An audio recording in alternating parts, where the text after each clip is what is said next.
చాలాసార్లు మరి కన్నీటి ప్రార్థన అనేది చాలా ప్రాముఖ్యం. కన్నీరు విడుస్తాం. మన సమస్యల్లో కొన్ని కొన్ని మాటలు కానీ కొన్ని కొన్ని బాధాకరమైన విషయాలు మన జీవితంలో ఎదురైనప్పుడు వాటిని బట్టి కొన్నిసార్లు ఒంటరిగా బాధపడతాం, ఒంటరిగా ఏడుస్తాం. కొన్నిసార్లు ఎవరైనా మనకి నచ్చిన వాళ్ళు, మనతో బాగా క్లోజ్గా ఉండే వాళ్ళకి చెప్పుకొని ఏడ్చి ఇలాంటి పరిస్థితి ఉందని చెప్తాం. ఒక విషయం జ్ఞాపకం చేసుకోండి, దేవుని సన్నిధిలో కన్నీరు విడవండి. వాళ్ళకి వీళ్ళకి చెప్పుకోవడం కాదు, నీ సమస్యలు నీలో నువ్వే కుమిలిపోవడం కాదు. దేవుని సన్నిధిలో మోకరించి కన్నీరు విడిచి ప్రార్థన చేసినప్పుడు నీ కన్నీరు దేవుడు చూస్తాడు. హల్లెలూయా.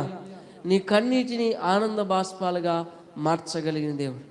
ఆ మరణకరమైన పరిస్థితి ఉన్నప్పటికీ కూడా ఆయన మరలా బ్రతకడానికి దేవుడు